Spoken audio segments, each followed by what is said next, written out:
మీ మోకాల నొప్పులకు ఎటువంటి సర్జరీ లేకుండా ఎపియాన్ పెయిన్ క్లినిక్ అందిస్తున్న అత్యాధునిక చికిత్స. ఇంత ఏమీ అవసరం లేదు. మీకు ఏ రోగమన్నా ఉన్ని డజంట్ మ్యాటర్. మీరు ఈ 5 సిరిధాన్యాల్ని రెండు రోజులకోసారి మార్చి భోజనం చేయండి. అంటే 2 రోజులు అరికలు తినాలి, 2 రోజులు సామెలు తినాలి, 2 రోజులు ఊదులు తినాలి, 2 రోజులు అండుకొర్రలు, 2 రోజులు కొర్రలు, మళ్ళా సైకిల్. అలాగే కషాయాలు. ఈ రోగనిరోధక శక్తి మీకు కావాలంటే ఈ వ్యాక్సిన్లు ఇవి అవి ఏం పనిచేయవు, ఏమీ పనిచేయవు. మీకు పనిచేసేది ఈ 7 కషాయాలు చెప్తాను, పుస్తకంలో రాశారు. గరిక, తులసి, తిప్పతీగ, బిల్వం, కానుగ, వేప, రావి. ఈ 7 ఆకుల కషాయాల్ని 4 రోజులు, గరిక 4 రోజులు, తిప్పతీగ 4 రోజులు, తులసి 4 రోజులు, బిల్వం 4 రోజులు, కానుగ 4 రోజులు, 4 రోజులు వేప, 4 రోజులు రావి కషాయాలు తాగితే మీకు 2 సంవత్సరాలు డెంగ్యూ రాదు, పంగు రాదు, H5 రాదు, N1 రాదు, పంగు, జింక, పుంక, నీఫా, గీఫా, ఈ రోగాలన్నీ మీ దగ్గరికి రానే రావు, గ్యారంటీ. దీనికి ఏమైనా ఖర్చు పెట్టాలా మీరు?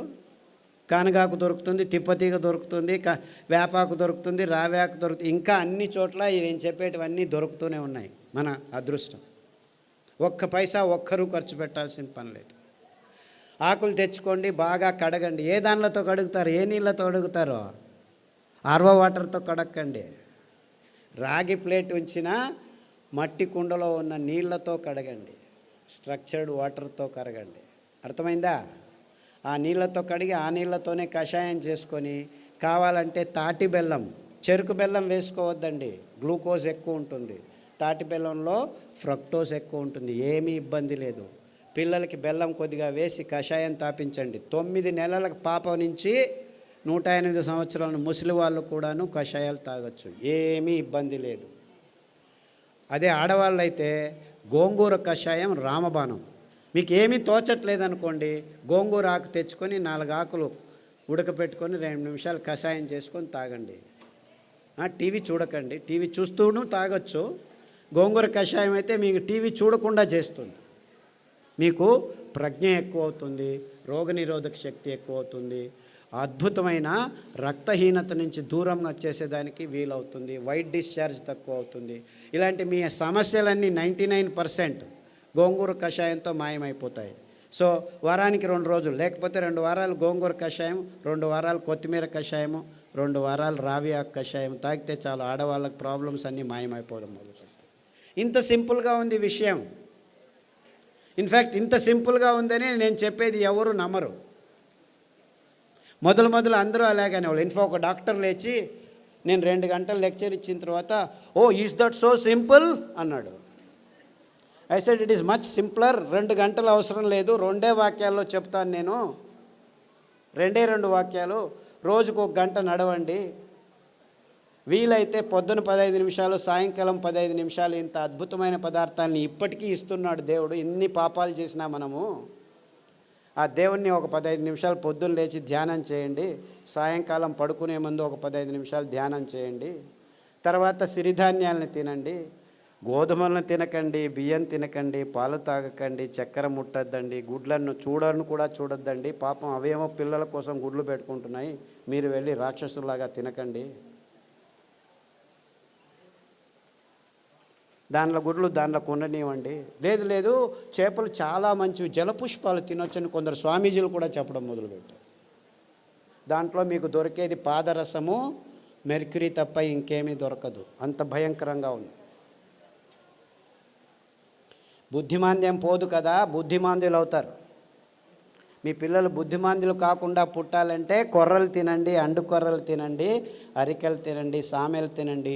అరటి బోధ కషాయము, పసుపు కషాయము గర్భిణిగా ఉన్నప్పుడు తాగండి, పిల్లలకు తాగించండి. మీ పిల్లలు బుద్ధిమాంద్యులు అయిపోయి సూక్ష్మగ్రాహీలు అవుతారు. ఇన్ఫ్యాక్ట్ ఫిట్స్ వచ్చి కత్తి చాకు తీసుకొని చంపేస్తాననే పిల్లవాడు, ఆ తల్లిదండ్రులు కత్తి చాకు తీసుకొని చంపేదానికి పోయే పిల్లవాడు పసుపు కషాయము, రావి ఆకు కషాయము, శుంఠి కషాయం తాగిపించి కొర్రలు తినిపించడం మొదలు పెడితే ఇప్పటికి 12 సంవత్సరాలు అయింది. 10వ తరగతి ఫస్ట్ క్లాస్లో పాస్ అయ్యాడు. ఇలా వందల కేసులు ఉన్నాయి. అంటే ఫిట్స్ కోసమని టెగ్రిటాలు, వాల్ప్రోయిక్ యాసిడ్, ఫ్రిజియం ఇవ్వడం మొదలు పెడతారు పిల్లలకి. ఆ మందులు తీసుకుంటూ పిల్లలు బుద్ధిమంతులు అయిపోతారు. ఫిట్స్ రావు అని చెప్తారు, అయినా వస్తూనే ఉంటాయన్నమాట. అలాంటి వాళ్ళందరికీ కొర్రలు అండుకొర్రలు తినిపించి ఈ కషాయాలు తాగిపిస్తే 6 నెలల్లో ట్యాబ్లెట్లు మెల్లిమెల్లిగా ఆపు చేసి ఇప్పుడు హ్యాపీగా ఇంట్లో అందరికీ సహాయం చేసుకుంటూ బాగా నడుస్తూ ఏ ఇబ్బంది లేకుండా మాట్లాడటం తెలియని వాళ్ళు కూడా మాట్లాడడం మొదలుపెట్టారు. అది 15 సంవత్సరాలు 20 సంవత్సరాల తర్వాత. అంతవరకు మాటలు అనేది తెలియని పిల్లలు కూడాను ఇప్పుడు మాటలు నేర్చుకుంటున్నారు. ఇలాంటి అద్భుతమైన విషయాలు ఈ ధాన్యాల్లో, ఈ కషాయాల్లో ఉన్నాయని చెప్పేదానికి నాకు చాలా చాలా సంతోషంగా ఉంది. అర్థమవుతుందా? It's very simple, very very simple. ఇంత సరళమైన అద్భుతమైన ఆరోగ్య రహదారిని మేము నిర్మించాం. ఇంకా బాకీ ఉంది ఏమిటి? మీరందరూ అందులో నడవటం మాత్రమే. అంతే. అందరికీ ఆహ్వానం, ఆరోగ్య రహదారిలో నడవండి అని మా విన్నపంతో మీ అందరికీ వందనాలు. సిరిధాన్యాలు తింటే అరగట్లేదు అని దీనికి 2 కారణాలు ఉన్నాయి. మీరు పొద్దున సిరిధాన్యం ఇడ్లీలు తింటే రాత్రి వరకు ఆకలి కాదు. మీరు అనుకుంటున్నారు ఈ బియ్యం తిని 2 గంటలకే ఆకలి అవుతుంది కదా, సో అది బాగా అరుగుతుంది అనుకుంటున్నారు.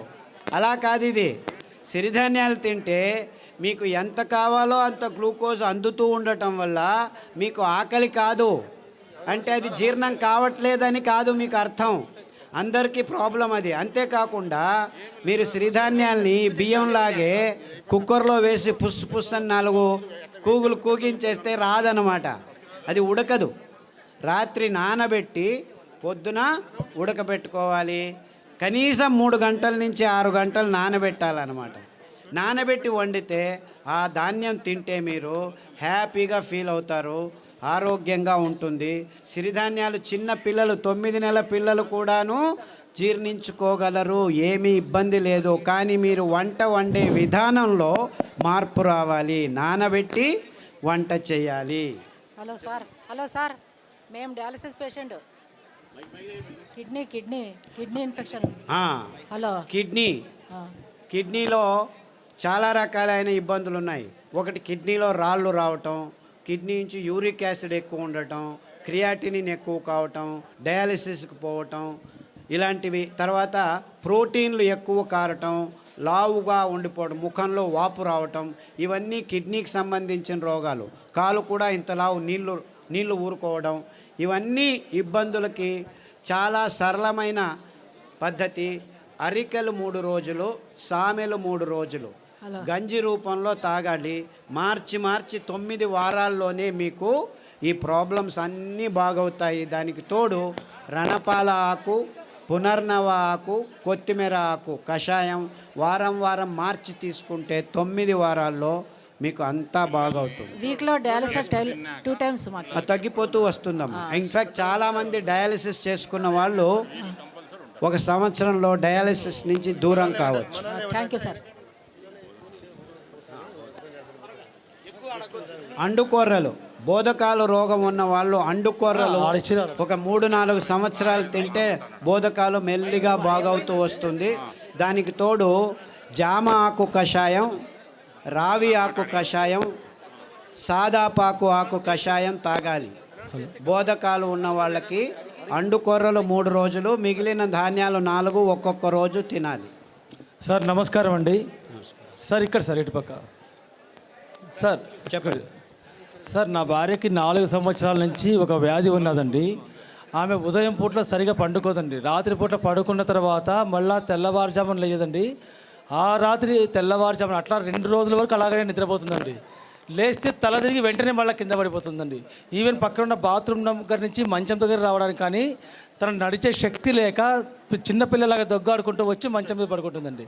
లేస్తే మళ్ళీ ఫుల్గా యాక్టివ్గా ఉంటుందండి. ఇది ఎందుకనేది అర్థం కాలేదండి. దీనికి వెర్రి నువ్వుల నూనె 2 వారాలు, నువ్వుల నూనె 2 వారాలు, ఉదయం లేచిన వెంటనే పడిగడుపున తాగించాలి. దానికి తోడు మారేడు ఆకుల కషాయం, బిల్వపత్రం కషాయం అంటారు. మారేడు బిల్వం రెండు ఒకటే. గరిక కషాయం, పసుపు కషాయం, సాదాపాకు కషాయం వారం వారం మార్చి తాగించండి.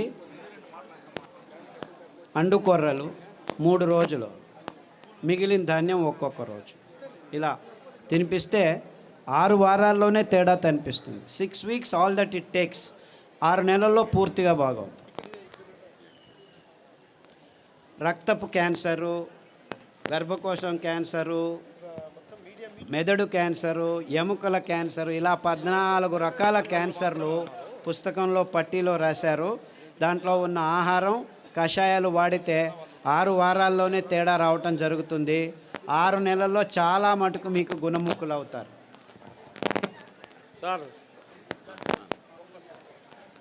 నాకు ఒట్టిగో డిజినెస్, తల తిరగడం, తరగడము, మళ్ళీ ఇది ఒకటి ఉంది సార్, ఇది బ్రెయిన్ కొంచెం. సాదాపాకు కషాయము, పసుపు కషాయము, అరటి బోధ కషాయము. తర్వాత ఈ వర్టిగో ఉన్నవాళ్ళు చాలామందికి ఈ తంబాకు అంటే పొగాకు, సిగరెట్లు కానీ ఈ లోపల నోట్లో పెట్టుకోవడం కానీ అలవాటు ఉన్న వాళ్ళకి ఈ వర్టిగో ఎక్కువగా ఉంటుంది. అంటే మీరు దాని నుంచి బయటపడాలంటే చేయాల్సింది కానుగ ఆకు కషాయం, చమురు ఆకు కషాయం, రావి ఆకు కషాయం. ఈ 3 కషాయాలని మార్చి తాగాలి. అరికలు, సామెలు ఎక్కువగా తినాలి. సార్ నమస్కారం sir. Prostate cancer, lung cancer. ఇప్పుడు ఏమైందంటే లంగ్లో క్యాన్సర్ వచ్చింది, రేడియోథెరపీ, కీమోథెరపీ తీసుకుంటారు, అక్కడికి ఆగదు, ప్రోస్టేట్కి వస్తుంది.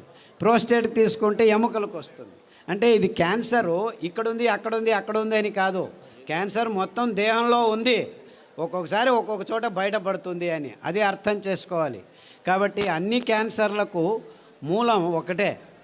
అందువల్ల మీరు పారిజాతము, రావి ఆకు, జామాకు కషాయాలు అన్ని క్యాన్సర్లకు బేస్గా ఉండాలి. ఈ 5 ధాన్యాల్ని 2 రోజులు తినడం మొదలు పెట్టండి. 6 వారాల నుంచి 6 నెలల్లో మీకు గుణముఖుడవడం మొదలు పెడతారు. 2 సంవత్సరాల్లో పూర్తి క్యాన్సర్ మీ దేహం నుంచి బయటపడిపోతుంది. ఏమీ ఇబ్బందులు ఉండకుండా జరుగుతుంది. బ్రెయిన్ స్ట్రెంగ్తింగ్ చేసి అదే చెప్పాను కదా, సదాగా సాదాపాకు, పసుపు కషాయాలన్నీ ఈ నర దౌర్బల్యానికి జరిగినదానికి. తర్వాత నువ్వుల నూనె, వెర్రి నువ్వుల నూనె తాగండి. IBS పుస్తకంలో రాసాము. IBS, క్రాన్స్ డిసీజు, కొల్లైటిస్ ఇవన్నీను లిస్ట్ చేశాము. పుస్తకంలో పట్టీలో ఉంది, గమనించి వాడండి. నమస్కారం సార్. సార్ నమస్కారం సార్. సార్ పాలు కాకుండా పాల ఉత్పత్తులు, పెరుగు, మజ్జిగ. పాలు లాక్టోబాసిల్లస్ తోడుకు పెరుగుకు వేసుకుంటే అందులో ఉన్న కెమికల్స్ అన్నీ నిర్నామం అయిపోతాయి ఫర్మెంటేషన్ వల్ల. అంతేకాకుండా మనకు పాలు, కొబ్బరి పాలు అతి అద్భుతమైన పాలు, అన్ని రోగాలను దూరం చేస్తాయి. నువ్వుల పాలు ఇంకా మంచిది, రాగి పాలు మంచిది. సో మనకు ఒక్క పాలు కాదు, కొబ్బరి పాలు అతి అద్భుతమైన పాలు. పిల్లల రోగాలన్నీ దూరం అయిపోతాయి, రోగనిరోధక శక్తి ఎక్కువ అవుతుంది, జీర్ణశక్తి బాగుంటుంది, మెదడు రోగాలు రాకుండా ఉంటాయి. సో మీరు పాలకు పర్యాయం అంటే చాలా పాలు ఉన్నాయి. కొబ్బరి పాలు, నువ్వుల పాలు, రాగుల పాలు, సజ్జల పాలు, ఇలా 4-5 రకాల పాలు. దానిలో నుంచి పెరుగు కూడా చేసుకోవచ్చు, ఏమీ ఇబ్బంది లేదు. సార్ నమస్కారం అండి. నా పేరు పూల రమణ సార్. ఈ పరిసర ప్రాంతాల్లో మాకు రాగిడి భూములు ఎక్కువ సార్. సో ఈ ప్రాంతంలో మేము ఎక్కువగా జొన్నలు పండిస్తుంటాం. జొన్నలు, రాగులు, సద్దలు పండిస్తుంటాం. వాటి గురించి కూడా మీరు కొంచెం దయచేసి వాటి వివరణ కూడా ఇవ్వాలి. పుస్తకంలో రాశారు తటస్థ ధాన్యాలని. ఎందుకు మీరు రాగులు, సజ్జలు, జొన్నలే ఇంకా పెంచుతున్నారంటే కారణం ఇంతే. ఇది చాలా టెక్నికల్ రీజను, ప్రాక్టికల్ రీజను. రాగులు, సజ్జలు, జొన్నలు నగ్న బీజాలు అంటారు. అంటే దానిల మీద కవచం ఉండదు.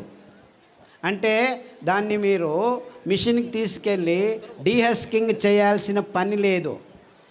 అందుకే బీపీ వచ్చింది డాక్టర్ తీసుకో లైఫ్ లాంగ్, థైరాయిడ్ వచ్చింది లైఫ్ లాంగ్, రుమటిజం వచ్చింది లైఫ్ లాంగ్.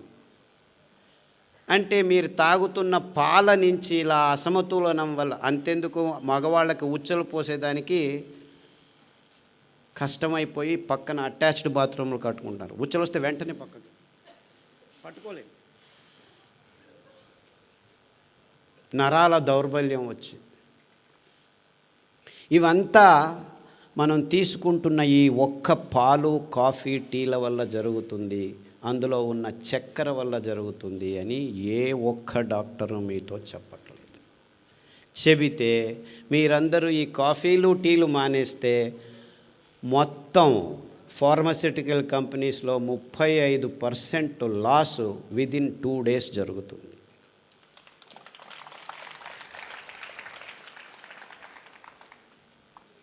అయ్యో నువ్వేం నాయనా అక్కడ నించొని కాఫీ తాగొద్దు, టీ తాగొద్దు, పాలు తాగొద్దు అని గట్టిగా చెప్పేస్తున్నావు. కాఫీ ఆపటం అంత ఈజీనా? టీ తాగటం ఉండడం అంత ఈజీనా?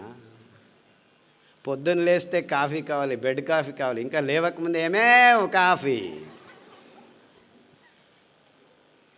నీవు అనకముందే తనకే కాఫీ కావాలి కదా, రెడీ చేసుకొని నేను తాగేశాను, నువ్వు తాగు, అక్కడ ఉంది తాగి వెళ్ళిపో అంటారు.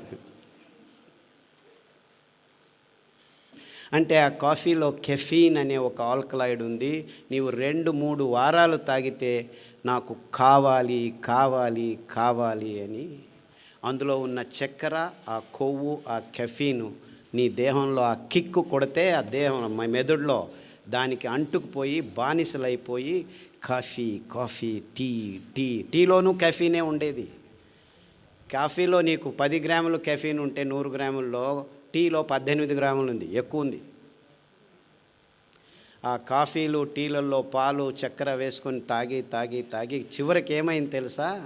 మొత్తం అంతా ప్రపంచం కాఫీలు తాగి తాగి ప్రపంచంలో ఉన్న కొండ చర్యలన్నీ మొత్తం అడవులన్నింటినీ నాశనం చేసి కాఫీ ఎస్టేట్లు, టీ ఎస్టేట్లు బయలుదేరాయి. అంటే మీరందరూ కాఫీలు, టీలు తాగడం వల్ల మన కేరళ కొట్టుకుపోయి. ఎందుకు? కాఫీలు, టీలు పెంచాలంటే కొండ చర్యల్లోనే, మన దేశమే కాదు మొత్తం ప్రపంచమంతా ఇది జరుగుతుంది. ఈ కాఫీలు, టీలు ఇంత ఎక్కువగా ఎందుకు పెంచారు? ఆ కాఫీలు, టీలు పెంచేదానికి ఫర్టిలైజర్స్ వాడాలని ఈ ఫర్టిలైజర్ కంపెనీలు దీనిలను తెచ్చి కూర్చోబెట్టాయి. పెద్ద పెద్ద పెద్ద కంపెనీలు పనిచేస్తున్నాయి. అంటే మొత్తం ప్రపంచమంతా కాఫీలు, టీలు తాగేట్టు చేస్తే మేము ప్రతిరోజు మీ నోట్లోకి పోతున్న ప్రతి ఒక్క చుక్క నుంచి డబ్బులు చేసుకోవచ్చు. చూసుకోండి, ఇది ఎవ్వరికీ అర్థం కావట్లేదు. We don't need coffee, we don't need చక్కెర, వీ డోంట్ నీడ్ పాలు, అన్నీ భయంకరమైన పదార్థాలే. కానీ ఏ ఒక్క విజ్ఞాని ఇంతవరకు మీకు చెప్పట్లేదు. ఎందుకు చెప్పట్లేదు? ఈ విజ్ఞానులంతా ఈ కంపెనీల సైన్స్ని ముందుకు తీసుకువెళ్ళేవాళ్ళు విజ్ఞానం పేరుతోనే చెప్తున్నారు. కాఫీ తాగితే ఇక్కడ ఆనందం వస్తుంది, అక్కడ ఆనందం వస్తుందని చెప్పి పెద్ద పెద్ద ఇన్స్ట్రుమెంటల్లో చేసి చూపించి ఇంకా తాగేటట్టు చేస్తున్నారు. కానీ మీరు బానిసలు అయిపోతున్నారు, మన పర్యావరణం నాశనం అయిపోతుందని ఏ ఒక్కరూ కనెక్ట్ చేసి చెప్పట్లేదు.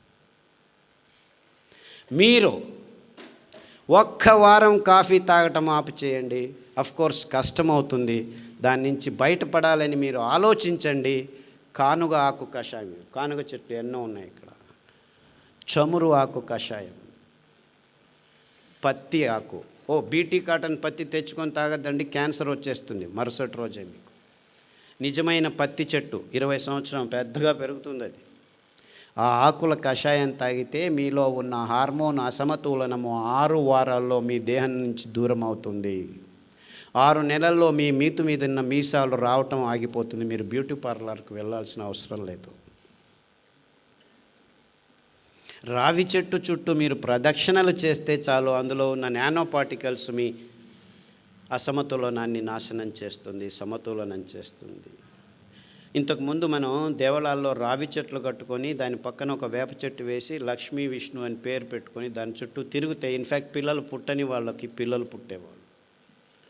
అదే నా దగ్గరికి వచ్చిన 1000 మందికి రావి ఆకు కషాయం, వేప ఆకు కషాయం, జామ ఆకు కషాయం తాగించి అందరి అసమతులనాన్ని 100కి 100 మందికి పిల్లలు పుట్టేటివి. ఐవీఎఫ్లో అవసరం లేదు, బీఈవీఎఫ్లో అవసరం లేదు, ఏమీ అవసరం లేదు.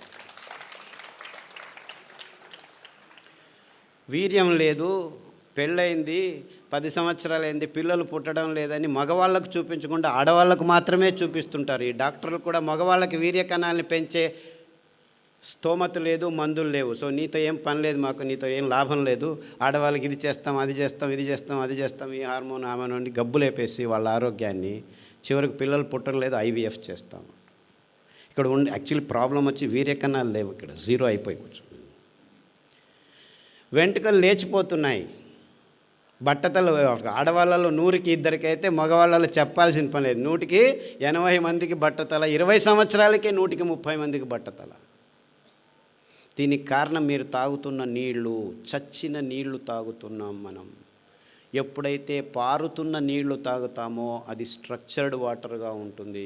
మనం నీళ్ళని నిలవ కొట్టి తెచ్చి ట్యాంకుల్లో, పాంకుల్లో, ప్లాస్టిక్ డబ్బాల్లో వేసుకొని ప్లాస్టిక్ నానో పార్టికల్స్తో తాగి మన చిన్న పేగుల్లో ఈ ప్లాస్టిక్ నానో పార్టికల్స్ కోట్ అయిపోయి నీళ్లను పీల్చుకోకుండా నీళ్లను దూరం చేసి హైడ్రోఫిలిక్, హైడ్రోఫోబిక్, మన చిన్న పేగులు హైడ్రోఫిలిక్ ఉండాలి, అంటే నీళ్లను బాగా పీల్చుకునేట్టు ఉండాలి. అందు మీద నారు, పీచు పదార్థం కోట్ అయి ఉంటే నీళ్లను పీల్చుకుంటాం. కానీ ప్లాస్టిక్ కణాలు కోట్ చేసుకుంటున్నాం. నీళ్ళు ప్లాస్టిక్ డబ్బాలే, నూనె ప్లాస్టిక్ డబ్బాలే, పాలు ప్లాస్టిక్ డబ్బాలే, ఇంకేమిటి దోశలు కూడాను ప్లాస్టిక్ పెన్నాలే. ఇంకెందుకు ఇప్పుడు సాంబార్లు ఇది అది ప్లాస్టిక్ కవర్లలో వేసుకొని అందరూ ఈ గోబీలు ఆ గోబీలు అంతా ప్లాస్టిక్ కప్పులు, ప్లాస్టిక్ ప్లేట్లు, ప్లాస్టిక్ బాటిల్స్. ఇంతెందుకు నూనె కూడాను ప్లాస్టిక్, తేనె కూడాను ప్లాస్టిక్, ఊరగాయలు కూడాను ప్లాస్టిక్. ఇంతెందుకు ఆయుర్వేద చూర్ణాలు, మందులు కూడాను ప్లాస్టిక్ డబ్బాల్లో టన్నులు టన్ను ఇచ్చేసి ఇది తీసుకుంటే అది బాగవుతుంది, అది తీసుకుంటే వెంట్రుకలు వస్తాయి, ఈ ఆయిల్ ఈ తీయేది. ఇక్కడ వెంట్రుకలు ఊడిపోతుంది లోపల నుంచి. సెలీనియము, జింకు, కాపర్ ఇలాంటి లవణాంశాలు పీల్చుకోలేక వెంట్రుకలు పుట్టుపుట అని ఊడిపోతుంటే బిఫోర్ ఆఫ్టర్ రండి మేము కూర్చుతున్నాము అంటే వీడు దేవుడు ఇచ్చినట్టువే ఉండడం లేదు, ఇంక వీడు కూర్చున్నట్టు ఉంటాయి. 6 నెలలు మళ్ళా రా, నేను ఎందుకు ఉండేది? ఈ కృతక అంశాలని సైన్స్ అని బింబించి పెద్ద పెద్ద పెద్ద పెద్ద ప్రకటనలు, ఎంత వైజ్ఞానికమైన విషయాన్ని ఈ విజ్ఞానులు అని పేరు పెట్టుకొని తజ్ఞులు మమ్మల్ని అందరినీ ఇలా మోసాలు చేస్తున్నారని ఏ ఒక్కరూ చెప్పలేదు. ఇదంతా పచ్చి అబద్ధాలు. పాలు తాగండి అని చెప్పడమే ఒక పెద్ద అబద్ధం. అది పరిపూర్ణ ఆహారం అని మన విజ్ఞానపు పాఠ్యపుస్తకాల్లో రాసుకొని రారాజిస్తూ వీళ్ళు సైన్స్ నడుపుతున్నారు. తల్లి పాలు తప్పని నోటికి ఏ పాలు పోకూడదు అని నిజమైన వాక్యం అది. పాలంటే ఏమిటి? తల్లి స్తనం నుంచి నేరుగా పిల్ల నోటికి పోవాల్సిన అద్భుతమైన అస్థిర పదార్థం. 1 నిమిషంలో మారిపోతుంది, అది నేరుగా వెళ్ళాలి మీ స్తనం నుంచి పిల్లోడి నోట్లోకి. అంత అద్భుతమైన పదార్థాన్ని పాశ్చరైజేషను, హోమోజినైజేషను, ఈఏషను, కోల్డ్ ఇది అని చెప్పి 15 రోజుల తర్వాత పిల్లల నోట్లో వేస్తే వాడికి రోగం రాక ఇంకేం వస్తుంది? ఒక డాక్టర్ అయినా ఈ పాలు తాగొద్దండి అని చెప్తున్నాడా మీకు? ఈ చక్కెర తినిపించొద్దండి అని చెప్తున్నాడా? ఇంత క్లియర్గా ఉంది, ఇంత సింపుల్గా ఉంది విషయం. సో మీరందరూ చేయాల్సింది ఇంతే. ఈ పాలు, ఈ కాఫీలు, ఈ టీలు రేపటి నుంచి ఆపు చేస్తే సగానికి సగం మీ ఆరోగ్యం అంతా కుదుట పడటం 6 వారాల్లో జరుగుతుంది. ఇది నా గ్యారెంటీ.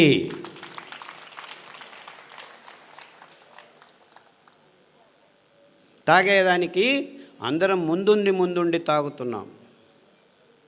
ఎక్కడ పోయినా కాఫీలు, టీలు, ఊరికనే కాఫీలు, టీలు. అదేవిడో గెస్ట్ వస్తే కాఫీ తాగుతావా, టీ తాగుతావా? రాత్రి 12 గంటలకు వచ్చినా కాఫీ తాగుతావా? ఎందుకు? పాలు ఫ్రిడ్జ్లో ఉన్నాయి, కాఫీ పొడి రెడీగా ఉంది. And we have no shame. Police వాళ్ళు ఇక్కడికి వస్తే కాఫీ టీ తాగుతారు సార్ అంటే ఎంత మూర్ఖలమైపోయాం మనం. ఆయా కాలానికి ఆయా సమయానికి తగినట్లు మన దేశంలో కషాయాలు ఉండేటివి. వేడి కాలంలో వస్తే మెంతాకు కషాయం కానీ మెంతులు దంచి మజ్జిగలో వేసిస్తే తాగితే చల్లగా ఉండేది. అదే చలికాలంలో వస్తే మిరియాలు జీలకర్ర వేసి కషాయం తాగిస్తే దేహం ఉత్తేజం అయ్యేది. అంటే ఆ కాలానికి ఆ సమయానికి, అంతెందుకు చలికాలంలో, వేడి కాలంలో, గాలి కాలంలో ఏ కాలానికి ఆ చుట్టుపక్కల పెరుగుతున్న ఆకుల్ని తుంచుకొని వస్తే మళ్ళీ 6 వారాల్లో ఆ చెట్టు మళ్ళా ఆకులు వచ్చేది. అంటే పర్యావరణాన్ని ఎంత అద్భుతంగా సంరక్షించే ఈ కషాయ సాంప్రదాయం ఉన్న మన దేశంలో కూడాను ఇప్పుడు కషాయం అంటే ఈ డాక్టర్లు ఏం చేశారు, ఆయుర్వేద డాక్టర్లు 1 లీటర్ని 1/4 లీటర్గా కుదించండి అని గట్టిగా కషాయం అంటే ఎవరైనా ముట్టుతారు దాన్ని, అలా చెడ్డ పేరు తీసుకొచ్చేసారు. ఇన్ఫ్యాక్ట్ కషాయాలు చాలా అద్భుతమైనటివి, రుచికరమైనవి. 2 నిమిషాలు మరుగుతున్న నీళ్ళల్లో ఈ పారిజాత ఆకులు కానీ, లేకపోతే రావి ఆకు కానీ, జామ ఆకు కానీ, ఇవన్నీ క్యాన్సర్లని 6 వారాల్లో దూరం చేస్తున్నాయి. చెప్పాను కదా, ఎంతోమంది క్యాన్సర్ పేషెంట్లు ఈ పారిజాత ఆకు, రావి ఆకు, జామ ఆకు కషాయాలని తాగి బ్రెయిన్ ట్యూమర్లు, బ్లడ్ క్యాన్సర్లు, లంగ్ క్యాన్సర్లు, గర్భకోశంలో గడ్డలు, సాదాపాకు అని ఇంకొక ఆకు ఉంది. ఆ ఆకు కషాయాలు తాగితే మీ దేహంలో ఎక్కడ గడ్డలు ఉన్నా కానీ కరిగిపోతాయి. అరటి బోధ కషాయం తాగితే చాలు మీ కాలేయము, మీ మూత్రపిండము, మీ గాల్ బ్లాడరు, మీ మెదడులో ట్యూమర్స్ ఉన్నా కానీ కరగటం మొదలు పెడతాయి. దానికి తోడు ఈ అరికెలు, సామెలు భోజనం చేస్తే 6 నెలల్లో మీ క్యాన్సర్ మీ దేహం నుంచి అలా మాయమైపోతుంది. అలా చిటిక వేస్తే మాలమే. క్యాన్సర్ ఇంక బాగా కాదు, లక్షలు కోట్లు ఖర్చు పెడుతున్నారు. పైసా ఖర్చు లేదు, పైసా ఖర్చు చేయాల్సింది.